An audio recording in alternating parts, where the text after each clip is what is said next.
Goodness gracious, I don't know if I can eat any more, and they keep bringing more plates. Goodness, what a great tavern. Nick, you actually heard some whispers of this place. What is this place called? Actually, Jordan, it's called the Drunk Hosen. Yeah, when we were at the last tavern, someone was telling us that we had to go here next. Because, and I'll tell you what, they were completely correct. The food has been phenomenal, and they cook it right in front of you. Oh my goodness, it's the best tavern I think we've been in. Yeah, they have these cool little... I don't even know what the term for this kind of cooking is. There might be some term for it. But they cook it in the middle of the table. It's fantastic. And right they in front of you. And do it to you, and they do this weird spatula trick. Oh, they have some tricks. Hold on, we can't give away their secrets. We can't give away their secrets. Yeah, we don't want to. But I will definitely say people need to check out this tavern. Definitely. So welcome to another episode of the Valley of Spirits, coming to you from the Drunk Hosen in Pandaria, the Jade Forest specifically. A very, very beautiful setting. I've never seen trees that grow like this. It's very exciting. So gorgeous. Oh my God. The views from the tavern are fantastic. And even just walking around the Jade Forest has been amazing. Yeah, and you can take a lift up to that building they have on the top of that spiky mountain. Oh, you can? And you can overlook all the Oh, when did you go up there? Oh, that's got to be a good view. Yeah, I got to go up there. I got here earlier. Had a little bit of time to play around. Later. Yeah, I will. After this, for sure. We do have a lot of exciting things to talk about this week. Yeah, we definitely. Do. Nick, I was wondering if you could tell us a little bit about what we're going to talk about. Yeah, so we have some hot fixes going on in retail, player characters, quests, season of discovery, class changes in retail and season of discovery. We are even going to hit up with some holidays that are upcoming, the new events that are coming out, our brand new fixes for this week. Well, not brand new, but we're still going to see the same stuff again. And Jordan's going to hit on that. It's going to be great. We got some PvP updates as well, and even some esports are going to be some great topics because we sadly weren't able to go to one, but we're still going to talk about it because it was a cool event that we sadly missed out on. And then to wrap it all up, we're going to do our Tavern Talk, which do have some spicy commentary about turning WoW into a console game and pre-patch feels. Turning WoW into a console game. Oh, that's gonna be our headline right there. I have a very. I'm excited. That's already gonna be the thumbnail. No, that's why I'm excited about this episode of the Valley of Spirits. I wanted to get more data on it. Like, we don't have to put. I wanted to get more data on it, but I couldn't fucking do it because not everybody's posting stuff anymore, and it's so hard. It might end up in there. You don't know. Yeah, we'll see. Anyway, so Jordan, why don't you start us off with this episode and bring us in to what you did this week? I played like a casual this week, but I did have a lot of fun.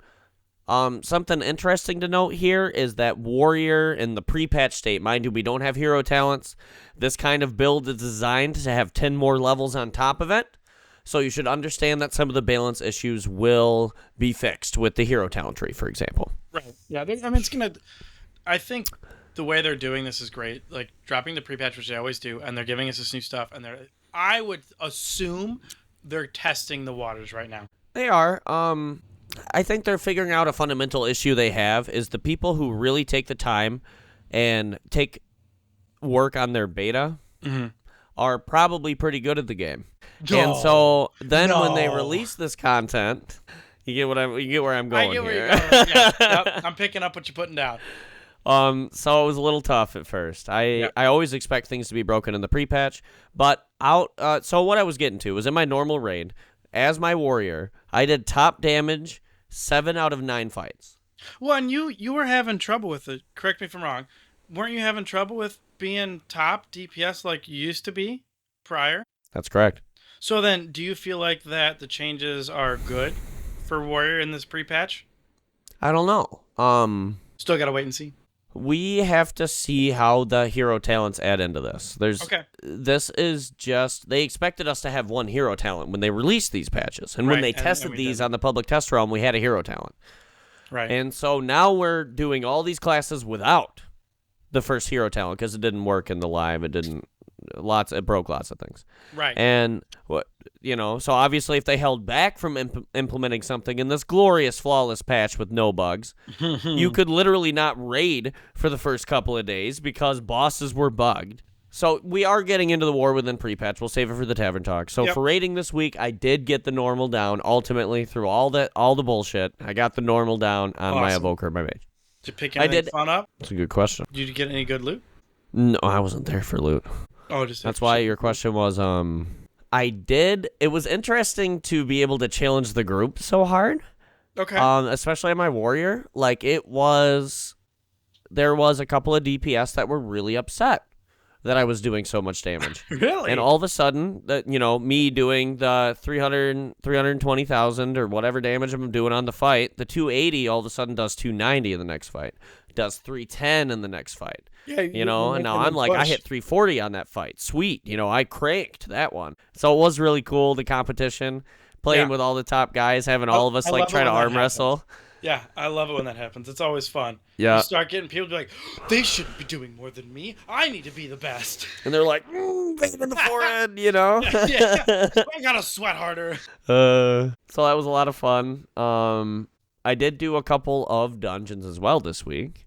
I did a couple of zeros with some guildies. A lot of the dungeons I did was we had a couple of new guys coming back, trying to get some gear, leveling up what specs they want to do, things like that. So I did a lot of guild cleanup this week is what I'll call it. We worked on getting Brother Necro's Death Knight. He did cap tonight, and we actually got him some mythic gear too. Yeah. That's fantastic to hear. I'm glad couple you were of able to mythic be there pieces for for sure. Yeah.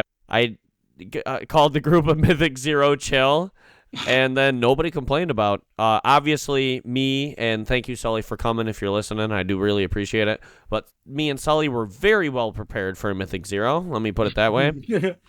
And the other players understood what we were doing. So it was an awesome time. It's always I good when that appreciate happens.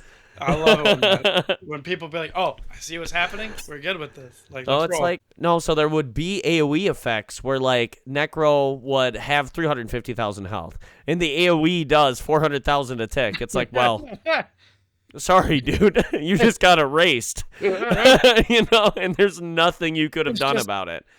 God just reaches down and goes, "Boop." Erases him. So that's what I was explaining to him when we came into the end of the dungeon. Yeah. I was like, brother, you are so unprepared for this. Just so you know, if you survive the whole time, you are a way better player than anybody else here. Oh, just so you know. Surviving when you're under geared it's a challenge. He had my Evoker has 1.4 million health. I had 1 million more health than him. So the dungeons were sweet. I really appreciate the guildies coming. I hope you're listening. Thank you for listening. For that. No, you've been busy this week. Very busy this week. I did do some player versus player this week. I mostly did solo shuffles on my mage. We're not going to talk about the score I got to. In the Tavern Talk. If there's time at the end, we'll talk about the score I got to. But it was an experience. I did only damage this week. It was... They just rebuilt everything. There's like pre-patch builds, and I'm not even comfortable with my player versus environment evoker like I was literally a week ago. Right. So I'm not ready for player versus player. Yeah, I mean, they just upended everybody on their head. I know I logged in and had to spend 5 minutes trying to figure out. I lost a spell on the Paladin, but we can talk about it later. Like, from a talent, had to spend a couple minutes being like, what? I know my rotation. Like, things aren't here. ELVUI is doing something weird. Turns out I just lost a spell from a talent. Yeah, they've been... Paladin actually didn't get tweaked so hard. No. At least you didn't... If you really loved Season 4 Dragonflight Enhancement Shaman, sorry. It's it's different. But Nick, actually, I think that's all I went through. I didn't do any hardcores or any classics or anything like that. I did not. I did do a little bit of Panda Remix. I'm still working on that work. Something else other than retail? Me? I know. I did end up working on the Warlock a little bit and getting him a couple of levels. And then I capped most of the characters that I hadn't yet. So like a Demon Hunter, a Paladin. I cleaned up myself. Back it up. You capped a Paladin. Maybe. So are you mayhaps maybe thinking about joining the other half of the entire guild in Paladin? No. No. It's just to have it. Truth be told, I mean it's more fun than Rogue. Oh God! Look, I'm saying some saucy shit already. This is the beginning of the episode, but I like it more than Rogue. But Rogue is next, so I'm coming for you, Rogues. I'm gonna see why you guys like it. Yeah, I have a Rogue that I leveled up in Panda. I've enjoyed that, and I think that might be my alternate not Paladin thing I play. But I want to get a little better at it and kind of feel it out. Yeah, Paladin it's just fun. I don't know. Prop's fun. Retribution is really fun. Holy is something. And it's interesting. And so, yeah, I brought up a Paladin. I have a bunch of classes. I just want to play it all. I just want to feel it all. So, Nick, we took way too much time on me this week. What did you get up to this week? As you said, I am a bit busy with personal things going on, but I did still play a lot as much as I could. For dungeons, I spent a majority of my week trying to push that Keystone Mastery to get that done on the Ret Paladin. And I'm within 100. Like tonight after we're done recording, and tomorrow we're getting it. Oh yeah, we're getting it tonight. 100%. But like last week, every time I pushed, I would do +8s, +9s, and I'd get no points or 1 or 2 points. And I don't know if it was Raider.io not picking up what I'm doing or something like that. But running all this week from when I did run, I was getting plus. On a +8, +9, I was getting +30, +40 on my IO score, and I didn't have to far to crawl. I only had to go from like 1800. Well, and I've done enough to where I'm up to like I think 19 something. So I only have to do 2 or 3 mythics and complete them in time. Well, you remember you did bring up the Raider IO score, which is differently measured than the Mythic Plus rating. Oh, is it? Raider IO takes in a lot of things to your score. Things like how much damage, how much healing you did, all kinds of crazy shit like that. And so your Mythic Plus rating is separate. It just cares about what keys you did on it, just facts. So then why would in-game a +8, +9 on things I haven't done before not give me any bonus when we beat the timer versus not doing like this week? So I've done other ones that are +8, +9s of not the same but different ones that I haven't done, and now I'm getting some +20, 30 score points. Yeah, maybe you did them before. You gotta. The truth of it is, if you go into your dungeons and you hit I, you'll see what dungeons you need to get done. No, right? I've done that. But it's like, and I've pushed myself on. I didn't complete it on time, so I can understand why it's a plus like nothing. I did do a 10, we just didn't complete it on time. Hey, though, that's cool. Yeah, like that one step closer to the teleporter. Oh, 100%. Like I'm pushing myself in game. I'm not just like, well, I've done Ruby Life Pools +8 before. I'm just gonna do it again. No, I want to succeed and go farther and push my Ret Paladin abilities. It's part of doing endgame content. It's just the fact that like for some reason last week I got like no scores on stuff I completed, and I was just like having a slugfest with it, and it was a pain in the ass. I don't know if it was Red.io, I don't know if it was Warcraft stuff, but this week for some reason it's clicking and it's going well. So that's what I've done for dungeons this week. I did, since we had a very nice, wonderful long wait on the pre-patch getting done. Yeah, we did nothing on Tuesday. Pushbacks. No, yeah, the guild was not able to do anything. But I did spend some time in Cata Classic. Sorry, I'm taking a moment for this. No, go for it. We all sat in the guild chat and got freaking drunk or whatever just because we had nothing left. What are you, Patch, please? What are we without you, Warcraft? Right. I did a bit of Cata Classic, so I got a couple levels done with that, pushed my Paladin in there farther. It did end up, as Jordan said, stopped playing, joined in the guild chat debauchery, and ended up on like Ace Combat 6 for the rest of the night. Yeah, we were playing all kinds of stuff. Fortnite, it was an interesting guild night. It was still fun. Yeah, it was a guild night still. I call it a guild night, yeah. Well, and that's what it is. We don't have to go play Warcraft every night and do it. Like we can sit, chill, and have a couple and go play whatever we want. Honestly, WoW better watch out. Too long of a maintenance. Yeah, well, I can understand why they were taking the maintenance, but we can talk about that in Tavern Talk. Yep, we're getting into it in Tavern Talk. There's a lot to talk about with the war with them. But let's move on. What else did you get up to this week, Nick? Sorry, I keep bringing you off. Yeah, you're good. I did not actually do any more additional time in Classic or Hardcore. Although my goal is to keep pushing the Priest forward that I mentioned last week. My oldest high score is 22. So we're going to try to go past that. And I think Bubble's what's going to save me. Well, Bubble and Wand. And healing. Because I can do all those things. You can. That's actually my... I don't know. I like to hate on Paladin because they have a lot of... I want to push in Priest. Oh? I swapped some over to Priest? Yeah. The Paladin died at Priest 22. Priest is my last thing I want to level. The last thing. I'm going to level my bank tune. No, actually, it's funny. Sully brought up how much of a cardinal sin that is. Anyway, more in the Tavern level your Talk. bank tune? You're not supposed to play your bank tune. No, you go out I can't for the stream bank. it is the problem either. No. Don't ask me to, chat, please, thanks. But I cannot stream my bank tune. I hope everybody understands. It's crazy because Shadow's so good, it could be a problem. I could be playing Just do that. a different priest. Do a different priest. That's probably time. It's time. There you go. Anyway, Jordan, why don't you regale us with what the guild was able to do this week? We did what... So on Tuesday, we weren't able to do a whole lot. We did maybe something you would call a social experiment in the guild. And it worked out. It was a great... The results were awesome. Thank you guys who were there. It was a great social experiment.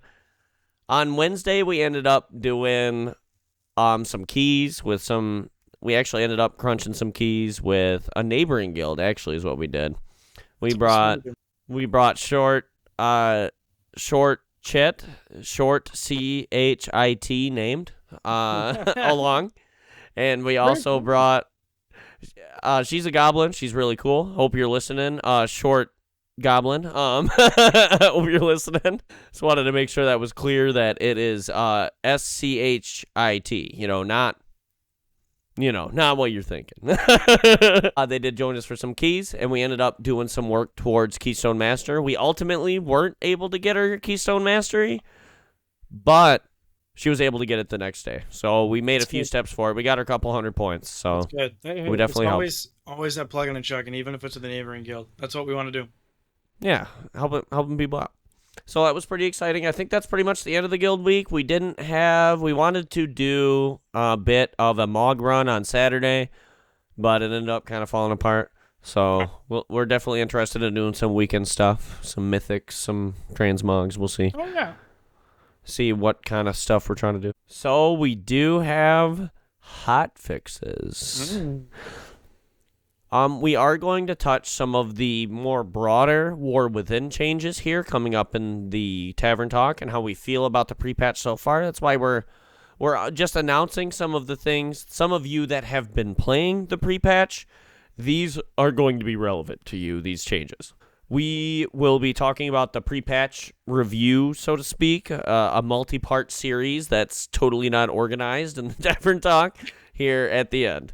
But right now we're just talking about the hotfixes. So Nick, you can read. My one brain cell ain't quite vibing anymore. I was wondering if you could start us off with some hotfixes. Definitely. All right, so we're gonna start off with retail for Dungeons and Raids. Agathar Academy fixed an issue where Veximus would not face its target during the cast of Arcane Expulsion on heroic and mythic difficulty. That's interesting. Yeah. Right. I didn't notice that one. I didn't experience that one myself. I don't know. I played some pools. Yeah. Oh yeah. I mean, I love Agathar. Like it's probably my favorite dungeon from Dragonflight, next to Ruby Life Pools. But I haven't noticed that either. So I don't know when that issue arose. Yeah, interesting. I didn't experience that. Some flying hotfixes. Pathfinder requirements for sky riding have been removed from Battle for Azeroth and Shadowland zones. No, that's sweet. There's a lot that broke in this pre-patch, so I'm glad they are I got focusing some on stuff from the pre-patch. Oh, sorry, I just remembered some stuff. We got a lot for the pre-patch. But it is really cool that they're keeping a focus on, they fixed the flying in old zones. They do care about the leveling experience. When you select in Chromie, you want to do Shadowlands, they care about this. So this is actually a really exciting patch. This is cool. For professions in retail, reduced trainer costs for Dragonflight professions. Titles, the title Timberlord, should now display correctly. Apparently it wasn't before. It's single purpose. A title has one purpose. It's anyway, a text. That's literally all it does is show up. Anyway. Hey, there's a 14-year-old bug that got fixed a while ago. True. For player characters, addressed an issue where newly created evokers cannot queue for legacy content. Fixed a bug where a player may have been unable to fly if they had not previously unlocked sky riding/dragon riding.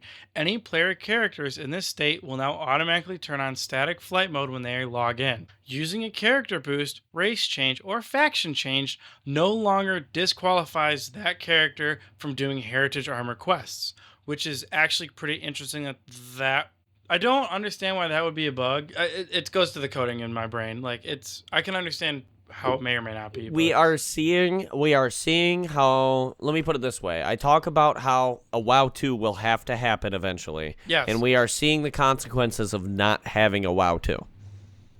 They don't have an engine with all these things baked in. This would be so easy for them to design if they could recreate an engine in 2024. I'm not saying Unreal, okay? No, God, no.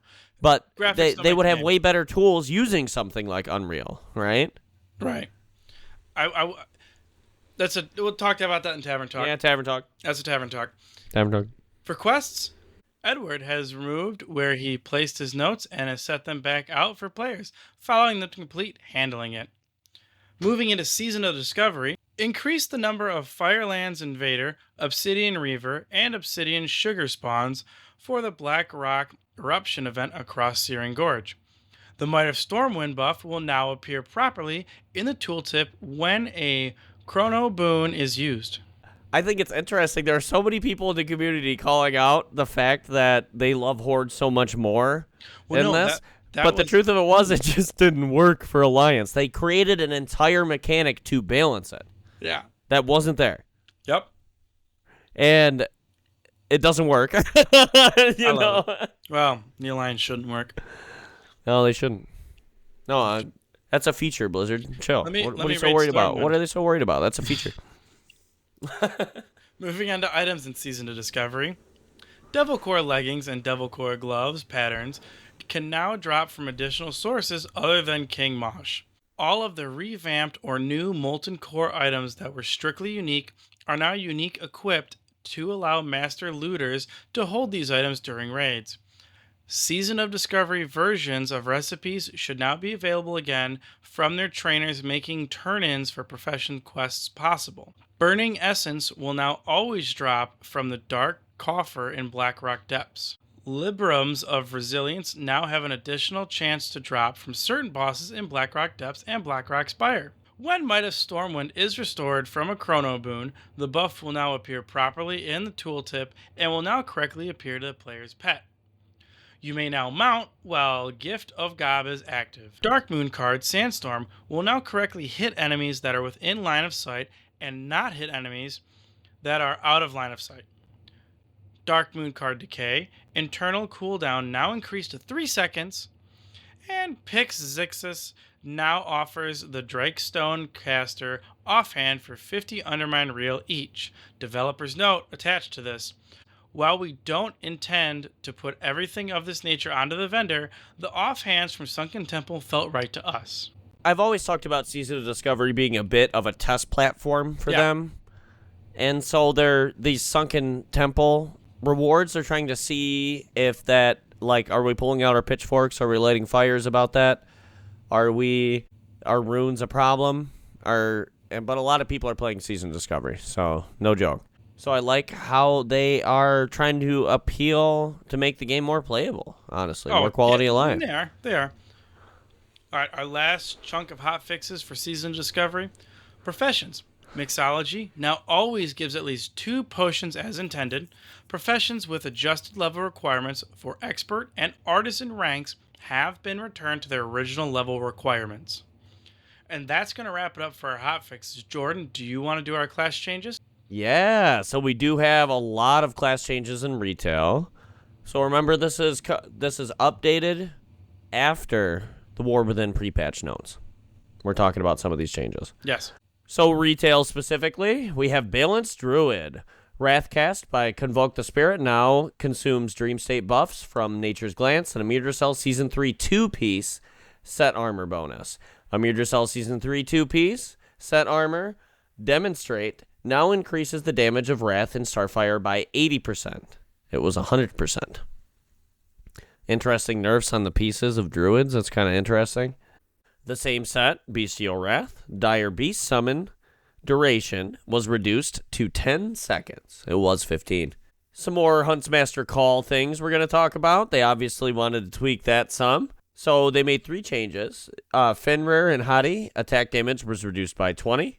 Fenrir's haste increase was reduced to 8 from 10.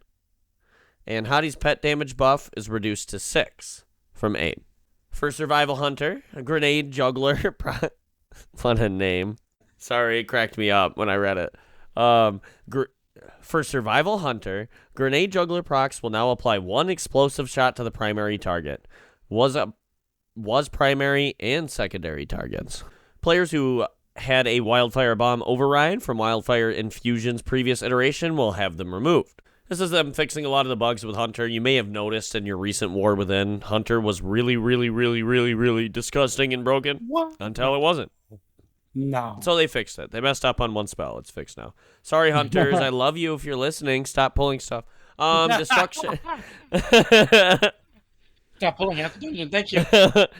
So Destruction Warlock is Decimation can now only trigger from critical strikes dealt by your direct damage abilities. All in all, it looks like the retail changes were just them fixing things that were unintended. I do admit that Hunters were able to do some really not fun things to be really broken. So I guess if you liked those not fun things, I'm sorry, they fixed them. In my opinion. Yeah. So Season Discovery, we have Mage. Rewind time can no longer be cast if the target will not benefit from its healing. Players can now only have 1 mana shield active at a time. If an equal or higher rank of mana shield is cast on a target, it will overwrite the previous mana shield. That's interesting context. Because think about that on a professional level. If you're running a couple of mages, everybody has to have a different skill level of this shield from their trainer in order to stack them. So yeah, good fix. Fixed an issue with Rewind Time where refreshing Temporal Beacon on a target after that target took damage, which would make any damage taken before the refresh not get healed by Rewind Time. Yeah, I'm actually not going to go into that. That one's really complicated. Very good. Improved Arcane Missiles now grants 20% spell pushback resistance for resistance per talent point to Arcane Blast. Not going into that either. Holy shit. Mass Regeneration will now refresh Temporal Beacon each time it heals a target instead of just when hitting a target. So now we're on to Priest. Priests who don't have Divine Spirit talent learned are now prevented from casting higher ranks of Divine Spirit and Prayer of Spirit. So the talent tree works, right? Juju Might no longer erroneously benefits from the improved Inner Fire talent.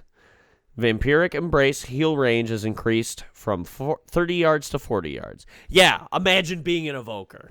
Just imagine. Anyway, I'm fine. I'm fine about that. 30 yards range is fine. Honestly, it's not an issue. Beautiful. Obviously. What are you talking Yeah, so for Rogue in Season of Discovery, the cooldown on Rogue Shuriken Toss has been reduced to 20 seconds, was 30. For Warlock, Shadow Flame will no longer be overwritten by improved Shadow Bolt. Warrior, Last Stand cooldown is reduced to 3 minutes. For Druid, we have a couple of things on Druid. Idol of the Moon tooltip updated for accuracy and clarity. The item's effect is unchanged. Idol of the Moon now correctly applies Starfall and Sunfire. Idol of Brutality now correctly applies Mangle for Bear form.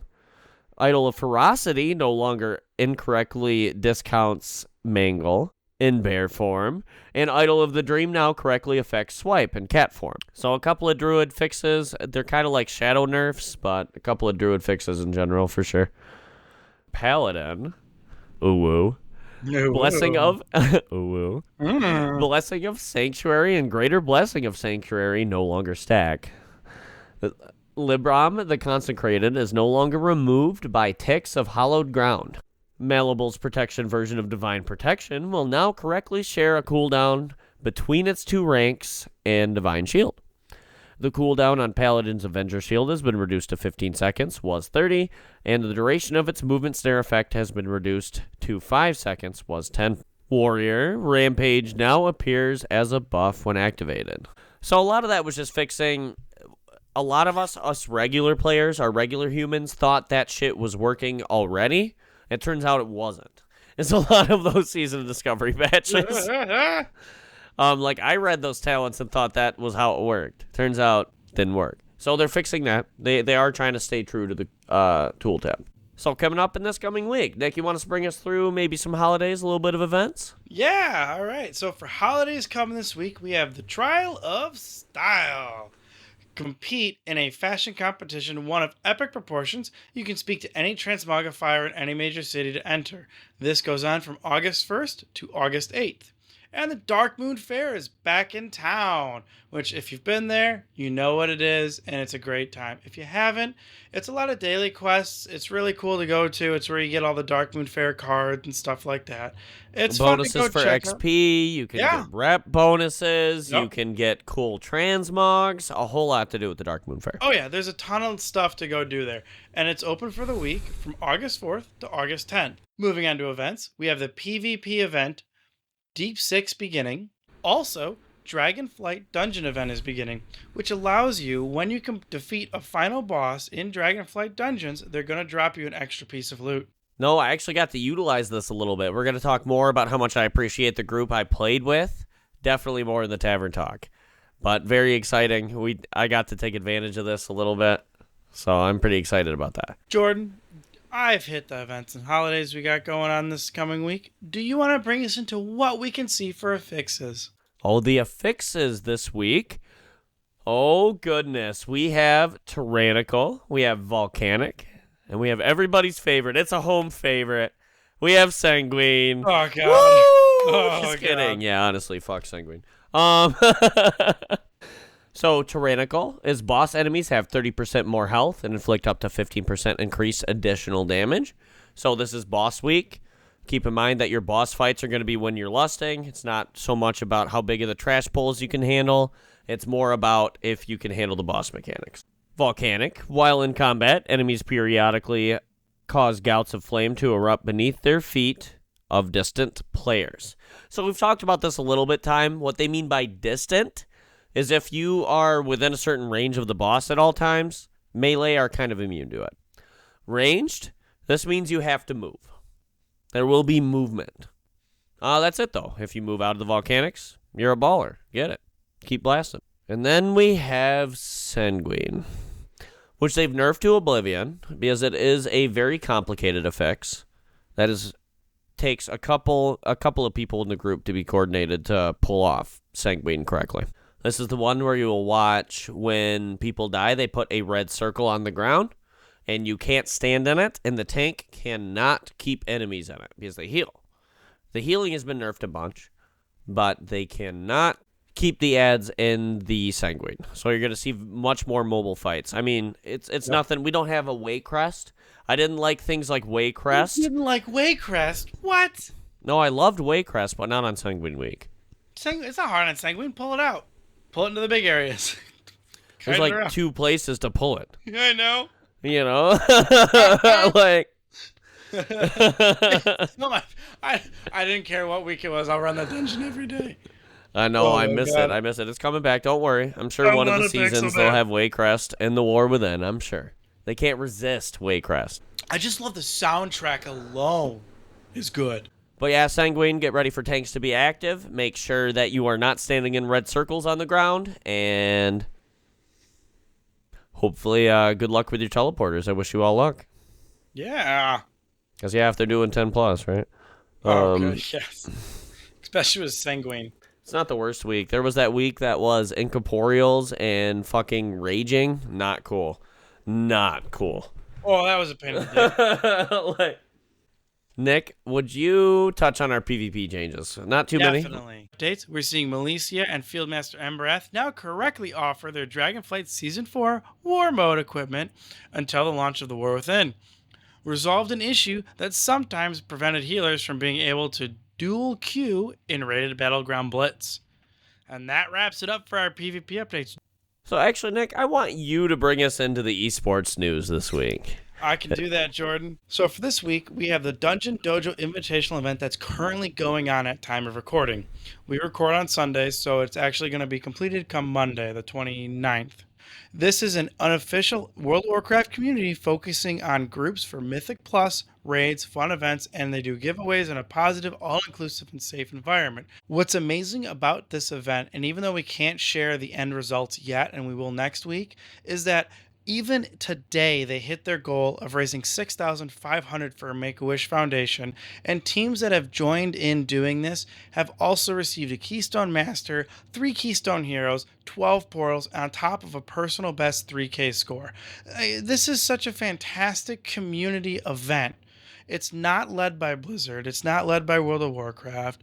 It's something that the community puts on that they themselves raised $6,500 for Make-A-Wish. Some kid is going to get their wish made from these people. And it's fantastic that they get to participate and do that. And that's what I love about it, personally.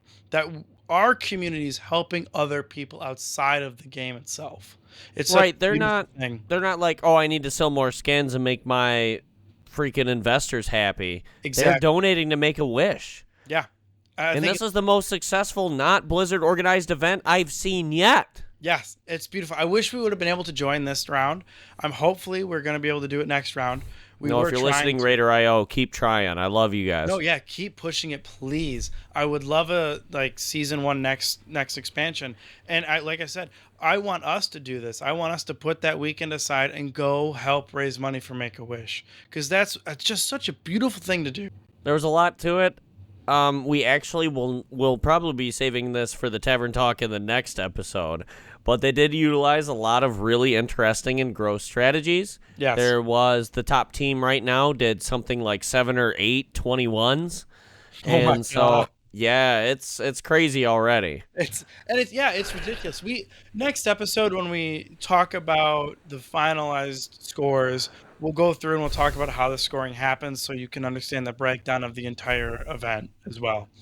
Yeah, definitely. We just don't want to talk about it a bit until it's resolved, because we have some favorites around. So we'll definitely talk about it more when it's completed, though. A lot of exciting things to watch in the esports.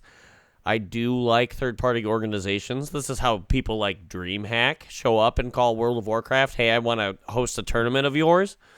It's a good move. Raider.io made the first move, so I'm pretty excited about that. It's good for the esports. Oh, it's great. I think it's a fantastic thing that the community itself is putting on, like I've said on 3 times now. But we wrapped up the esports section. Which everybody should know, all listeners should know where the next step is, and that is Tavern Talk.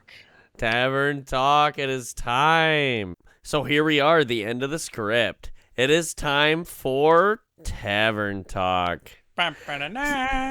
Yeah, so let's start with the spiciest topic. Should World of Warcraft be available to console players? Should they be able to log on to their PS5s and their Xbox Ones or whatever and play World of Warcraft? Nick, do you want to start us? It's going to be a hard fuck no for me. Yeah. I guess let me start with my thing on it. It's super not practical, unfortunately. This game is built in a way to assume you have a keyboard. Like, we look at things like, the reason why I don't like Guild Wars and Final Fantasy is because they don't have a lot of spell options. There is less ways I could be better than somebody else because they don't have as many spell choices. Yes. Now, that's my beauty of World of Warcraft. Now, my favorite part about it is I could play with people that have a fucking Xbox. My least favorite part about it is, how do they do it? What is this game going to be like? Are they going to have their own console servers to where I have to log onto a console and play with them? Because I'm at a severe advantage. I have a keyboard. I have macros. I have all this shit bound for years. I've been doing this for decades. Well, I think what you're forgetting, too, is they're going to have to make... Are they going to install DBM?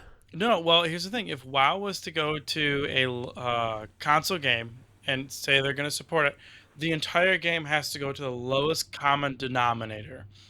So that means that we'll be looking at, which I hate so much, the same thing that ESO does, and I believe Guild Wars does it too. Here's your 5 spells. Have fun. That's And your you get like rotation. weapon spells. That's your choice. No, like when you change your so weapon. to I mean, break that's it Guild down, Wars yeah. specifically. Well, to break it but- down in ESO, it plays just like an Elder Scrolls game. So if you play a mage style class, you can still go do a 2-hand sword and run heavy armor, right? And you get spells from those things or passive abilities as well. But that does mean that you can't use everything you earn or learn through the use of whatever weapon, whatever you're doing. And that's the beauty of Warcraft. If you learned a spell, it's a part of you. Exactly. And it's a part of that class. And it offers you, yes, the people are going to sit there and bitch about bloatware. I'm sorry, spell bloat or whatever. I'm sorry. Fucking normie. You're just a normie. Like, learn macros, learn what you need. No, bloat's a part of it. Bloat spells are a part of it. Hey, look. That's where you can be better. Exactly. You avoid the bloat. Exactly. And it's not the fact that, like, one thing that I was talking to somebody about was, well, with all the recent changes, it's pushing towards that. No, they're not doing that. Look, I had one, for Ret Paladin alone, one talent, which I forget what it was. It was like something glorious. I don't remember. It made my hotkey button 1 become a passive ability, which actually made auto attacks better. So I lost a spell, but it made my class better overall. But it also opened up a spot on my standard first 12 casts for extra things, which is great because it let me kind of change it up a little bit. So yeah, I lost one spell out of the, I don't know, almost 36 I have. How are you going to do that on console? It means you have to go to 5. You have to push it to that level. Yeah, it's absolutely. I do admit that there are like videos of people playing classes on like Shadow Priest is famous for it, and they have so little spells to manage, right, and deal tons of damage. But I just don't. I don't see them. So let's merge all the servers together. They just let them in. The console players can just inject themselves into PC servers. Yes, they're at such a disadvantage. The whole meme is going to be, I guess you're on console because you're trash. Because like imagine trying to play. I have 10 hotkeys on my easiest class. Well, but again, how do you bind all that on a controller? Again, take it down to lowest common denominator. They will have to change the way the entire essence of how Warcraft plays. I hate that idea. I've tried ESO. I've played Guild Wars 2. I do not like the way they play when it comes to spells. I've only liked the way that Warcraft plays. Now, that's a personal preference for me. You want to play 5 spells? Go fucking play ESO. Stop. Just stop playing Warcraft. Because it obviously means you just can't manage a lot of things. Like, you can't manage utility. Like we've talked about, too, in Dungeon Etiquette. How do they even bind an interrupt? Exactly. Like, think about that. They have how many buttons? Oh, yeah, exactly. I was getting there. So, like, even as a DPS, you and I have talked about this countless times.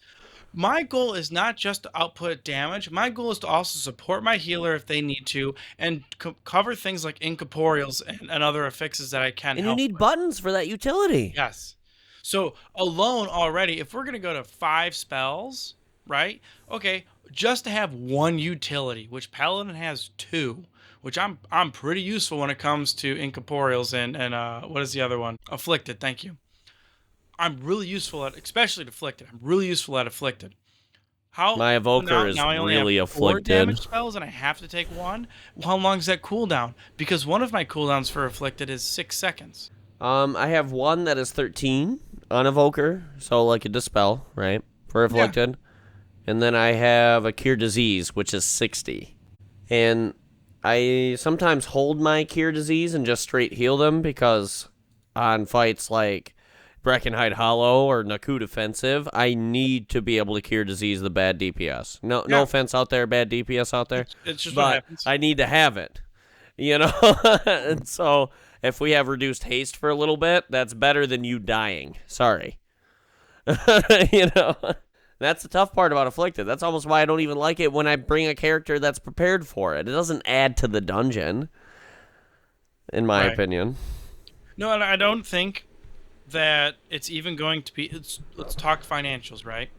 I do not believe it's going to be in the financial best interest of Blizzard to port Warcraft to a console. I don't think... There's already 3 different MMOs on consoles. I think that areas A has already been dominated, and B, very little people from the research I could pull up were not on console. A majority were on PC already. My biggest problem with it ultimately is, like, let's say I really want my sister to play World of Warcraft and she just has an Xbox. Like, this is best case scenario for this situation, right? Yep. Like, this would be awesome. She doesn't have to buy a sick gaming computer and have a mouse and a keyboard and all that to play WoW with me. Like, part of that, I get the idea, right? But then now let's think about the application. Now I'm trying to teach my sister how to bind 30 or 25, let's best case scenario, 21 selectable spells, Shadow Priest, right? 21 selectable spells on a controller. Right. Well, Like, but you still got the same problem though, dude. You're putting it in computer context. Remember, they have to revamp it. They'd have to revamp it for a controller. I hope they don't. I just hope I they don't don't. think they ever should. They never should. No, because they won't. Dude, you and my I sister would never know the beauty of it. Go play Final Fantasy. Exactly. You know? Exactly. But dude, I still... what was it called? You had to buy them off the auction house, and they added to like your talent tree and stuff back in like Lich King and Cataclysm. We've talked about this before, and you were like, "You missed them? What? Are they glyphs? Yes, I missed the glyphs. No, it's funny. I still glyph now. I had to. I'm still struggling with glyphs in Modern Warcraft. Turns out that if you get, the mage table glyph that makes your mage table look good, you have to get it on every spec. You have to apply it to every spell, which is fucking archaic. I felt like I was playing Classic for a minute. It's like, what? So there's I like, to be honest with you, runes are a play on the glyphs concept. They know, they are. And there is a good heart there. There's a beautiful concept there, and they're working on refining how they're going to apply it. I think they're going to do runes in retail or something like that. Yes. With how much build they did a Miss of Pandaria where they gave you all the runes. Like that, I think we're going to have a special gem slot or something. They're going to give us like a head gem that gives us an extra ability or something. And then if we like it, then they're going to keep doing it. If we don't, then they're going to hopefully fix fucking balance. But I doubt that. Yeah. Spicy take. Yeah, there you go. But yeah, so I am a huge no. I am on the solid no for turning WoW into a console game. I think it'll destroy World of Warcraft. Well, honestly, I think it'll ruin the game itself. Because we take all the let's take all the gameplay aspects out of it. Let's talk about the application. How big of an issue is it going to be queuing for raids with Xbox consoles? We already have bugs with PCs. Yeah. There's no way this is going to work. Think about, and then what? It's just not my target. If I was Blizzard investors, I would not be telling them to put it on console. I mean, they're owned by Microsoft. It makes sense they want it to be on Xbox. Well, I don't. So if you want to get down that rabbit hole, we can, because I don't think that. So Microsoft Xbox Studios, like the little part of Microsoft that is Xbox, used to be a blip on the radar when it came to financials. Now it's become the Eye of Sauron now looks upon it. And that's because they've bought things like Bethesda. They've bought things like Activision Blizzard and a couple other studios to wrap up into that. And now they have to justify this return on investment. Yeah. That was early on. Bungie was early. If people have been paying attention to a lot of things coming out from studios they've purchased, they started to shutter these studios and just close out their titles, which some of them have made amazing titles and actually like slight breakthroughs into those genres that those titles were in. If they're smart, they will let the Blizzard team do what the Blizzard team does great, and that is, even when they fuck up, make World of Warcraft.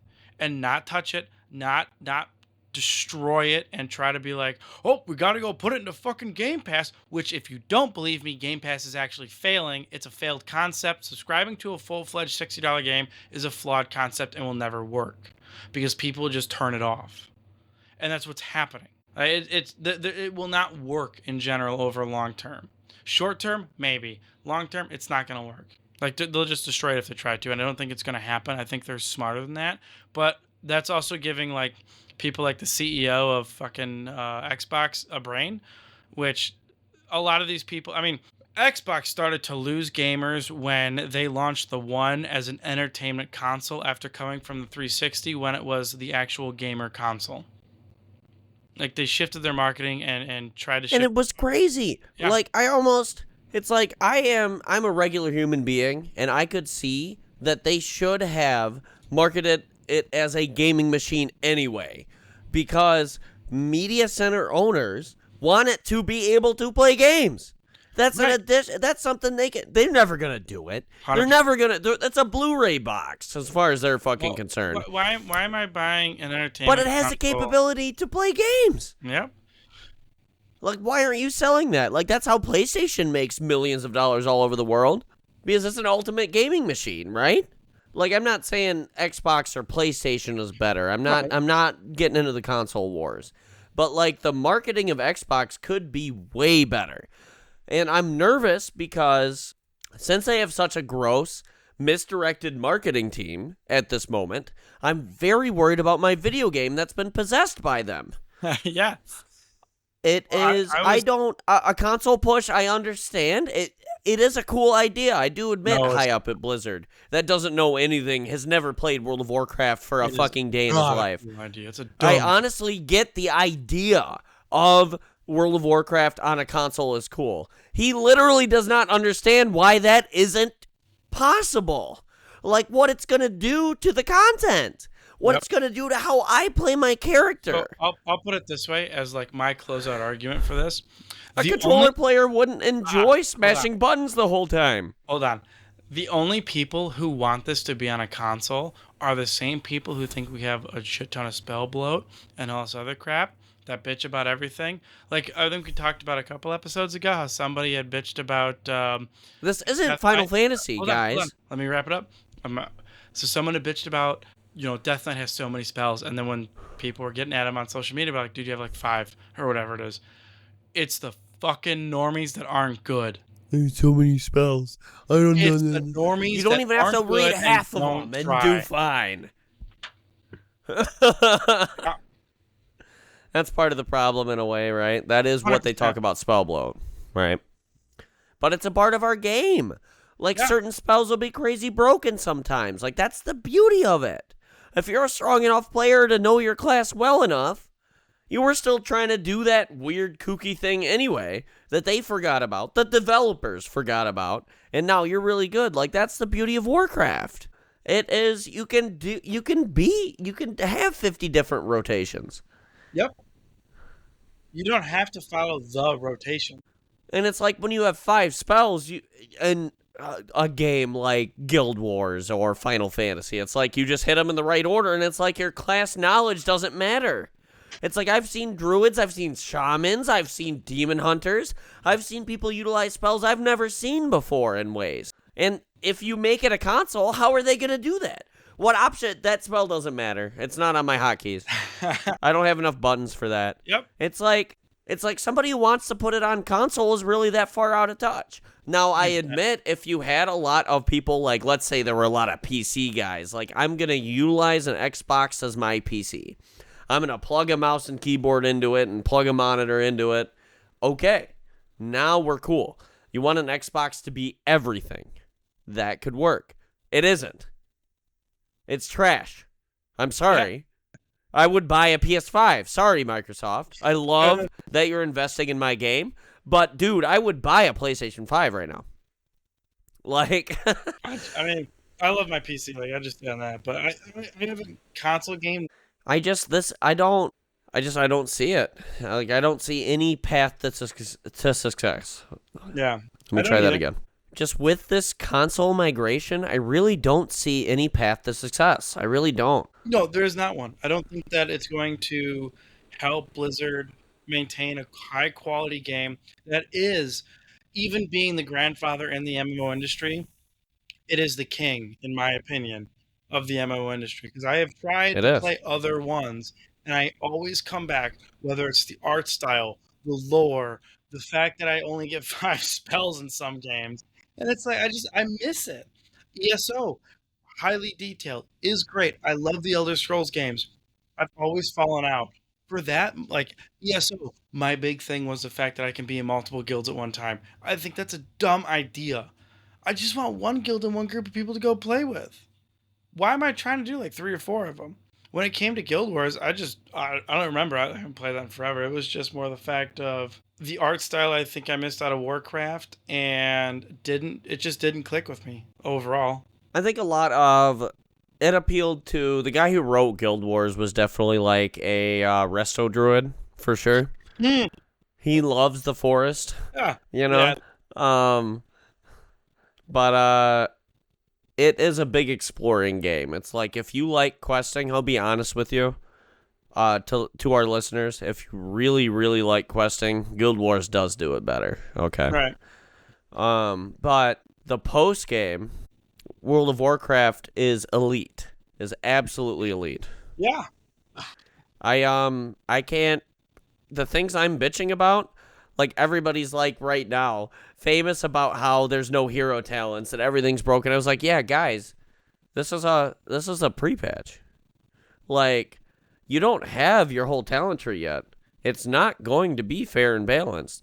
My counter argument that I keep hearing for this though is that why can I still get KSM then? This isn't supposed to be balanced content. Why didn't they end season 4? right. Well, I mean, we're still in it, aren't we? I mean, you've seen. I've talked about it. I've top damaged 7 out of 9 bosses in a normal as warrior. It's not where it is now. Is not where it's going to be, guys. Just for those that are listening. I think we're getting into our next topic too. We are leaking. We're leaking. But Well, Jordan, why don't you walk us into our next topic since we're already kind of going into it? yeah, some pre-patch feels. Oh, how do you I feel did talk a about it? little bit about we don't have any hero talents, Yep. and these classes are going to change. I'm going to reiterate once again that this is not their final idea for these classes in the state they're in. They are making hot fixes, even though the hero talents don't go out. And I'm going to be honest with you, that makes me scared. Because they should know. They should know what these classes are going to be like when hero talents come out. Why are they making changes to stuff retroactively? That's why I almost feel like these things are temporary. They're just like everybody's complaining about pre-patch, so we're just going to fix some shit for a couple of weeks and then wait till hero talents come out. I do see some of that. But the biggest thing is aggro issues. A lot of damage was nerfed across tanks. Yeah. I've played a couple of tanks recently. It used to be, even in when you're doing small level dungeons, something I did. I was helping my buddy level, so I did a lot of lower level dungeons. I had trouble keeping aggro, which is something in a low level dungeon I've never had problems with. I would say this was, I had one really good DPS this time around, but no, it happened multiple times. I struggled with aggro. I ended up doing Guardian Druid and Protection Paladin during the leveling experience, so the two worst damage dealers at this point for tanks, but I did struggle with aggro on both of them. I do admit that the aggro issue is a thing. Okay.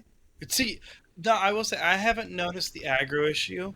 Well, there's been once or twice I've pulled aggro off tank on the Ret Paladin, but they've been able to pull it right back. So I haven't. No, we're trying right now. We're trying.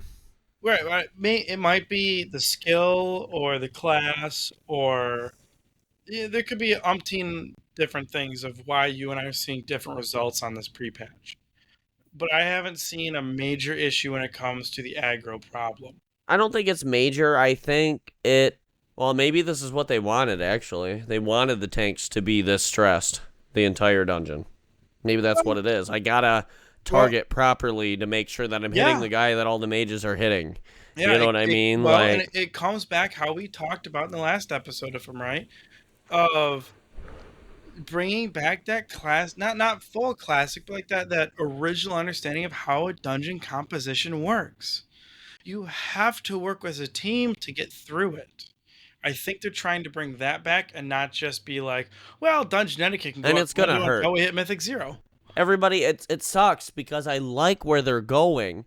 The road there is going to hurt. Yeah, yep. Well, and a lot of people are going to get upset because how many people were raised in this style of Yeah, with tanks content. dealing fucking 200,000 damage a second. It's like, guys, you haven't played Warcraft. It's like you obviously haven't touched Classic. They walk in Shadowlands and say they love Demon Hunter. It's like you're not playing World of Warcraft. You know? Yes. So, and then I think that goes to it is a lot of people may have been brought up underneath this like laxed dungeon experience until you start hitting endgame content, and then you don't have to do endgame content because you already hit max level. But like I know you and I grew up on the you can need mana as a healer at like a dungeon for level 15. Yeah, so anyway, let's move into our next topic in the War Within. I want to talk about Warrior being busted and how it feels. So I am a Warrior main. I love playing Warrior. I said I walked into a normal raid and did top damage on 7 out of 9 of the raid bosses. I am not a well-equipped Warrior. There is things I could have done better. And I got top damage. Obviously, there's balancing issues, guys. Like, like Warrior should not be that good. And it won't be after Hero Talents come out. But it was kind of crazy just absolutely murdering everything for free. That was pretty sweet. It was cool being a paladin for a week. Wink. But yeah, no, I haven't played Warrior, so I can't comment. But it's just weird. It was absolutely a disgusting power curve. Like, all of a sudden, every mob in the Mythic Dungeon is attacking me way earlier. I have to hold out my pulls because I'm hurting so much. It's like, whoa. This feels like playing a fucking paladin. God damn. You know? So it's cool being broken. But obviously the balance isn't where it is. As a warrior, I need to bash my head against the wall. I need to be bad time and time again. So it's kind of, I like it. But obviously the rest of the community doesn't. So play a warrior for a couple of weeks and then forget about it. The last thing I wanted to talk about in this War Within topic was a little bit about healers. So I think the healing is really, really unique. You get to, like, when you have a trinket that binds with the tank, for example, and make sure the tank gets heals, that's actually valuable now. Like, I found myself in dungeons binding my healing, or my tank trinket with the worst DPS. Whoever stood in the most shit. Because I'm just going to get free heals from it. Because the tanks never took damage. They're invulnerable. And so now I find myself having to make different plays as a healer to keep the tank alive, to help them. It's like the tank can't just ignore me. I'm not just here for DPS mistakes, and I like that. Obviously, I'm there for AoE, ultimately. Like, if you have a really, really good group that's crunching the key and shouldn't, or have gear too high than they're supposed to be there for, then I just literally dab the whole time. Like, I am, hopefully 80,000 damage is cool. Ooh, woo. Like... Right. But when shit gets tough, I'm there. And so the truth of it is, I want shit to get tougher. I don't want to be a DPS. I didn't log in. I didn't decide to be a Preservation Evoker to deal damage. So I like the changes. I do. That is definitely a hot take, but I think they should go harder. Yeah, that's interesting. Yeah. And so that's my healer talk. Now you're good. Coming from a Preservation Evoker. It's good. I like it. You had a lot of good insight on it. Jordan, I think you had a really cool group that you did for Zeros. Yeah, if you wanted to definitely talk about it. Yeah, we talked. I said I was gonna bring these guys up. Yeah. Oh my goodness. On it. Let's go. I want to hear about it because I was not able to be a part of it. Well, there's two instances. So let me talk about the first one. I have been playing the game with my brother Necro for a little bit, and every single player that I have played with so far has automatically traded him the loot they got. If they are a plate wearer and they don't need it, they just trade him. Which is, awesome. Guys, that means so much to me if you're listening. That really is awesome. You guys are giving a new player gear. You really are. That moves me. Things like this move me deeply. And so that's really, really awesome. And so we had a Paladin after the pre-patch came out and everything was broken, where trading was broken. And so every time he tried to trade a piece to Brother Necro, him and Necro got DC'd when he accepted it. Shit. But he did it 3 times. We were in a Mythic 0, right? So Brother Necro is somebody who doesn't have gear. We were doing zeros. We had all the time in the world. And these guys got disconnected. It took us an hour and a half to do this dungeon, but everybody stayed. Everybody. The healer, who didn't trade with him. Priest, by the way, thank you for coming. And it just blew my mind. And then I had another experience right after that, where we were doing Dawn of the Infinites. It was a Mythic 0. There's not a whole lot of reason to do Dawn of the Infinites anymore, if I'm being honest with you. So these guys were just having fun. They were there to have a good time. I said, Dawn of the Infinites, M0 chill. It is labeled as there's bugs. And I said in the info, when you pre-made Q for Dawn of the Infinites, it doesn't give you any difficulty options. You can only make it heroic, which is funny because you could make it a mythic and get gear from it. So kind of weird. But either way, I queued it as a heroic, and in the notes I said specifically, we are actually an M0. The thing is bugged. I got people in. Fortunately, Sully, thank you if you're listening. Sully tanked it, but the legend Sully joined us for a key. They're fantastic when they get to join in. Absolutely. Thank you for joining us. And they came in, and we got to queue for a couple of DPS, and everybody got into the group, saw a certain buddy's health, understood what was going on, and everybody was vibing. It was just an amazing experience. Like, Sully and I had a lot of interrupts and dispels, so we were a good show. We were a very convincing argument for these other 2 DPS, but they did great work, great murder, and we got the dungeon down. Not one person said anything about Necro. Not one. That's fantastic. Yeah. It was, and Necro had, so I talked about it a little bit. Necro coming into the dungeon had 279,000 health. I have on my Evoker, I have 1.4 million health. I have more than 1 million health more than him, and he only died 8 times. That's really good. It was really good. That's fucking And 4 of them were unavoidable things. Like, you know how when you get the dispel on you and it does a tick? Yeah, that was his whole health. You know? Right, yeah. Unavoidable things. So I had really, really great group of zeros. I really appreciate you guys being out there. We need more. We need more of you. Thank you guys so much. If you're listening, for sure. Well, Nick, did you have anything else you wanted to cover in the Tavern Talk? I am good. Sauced out?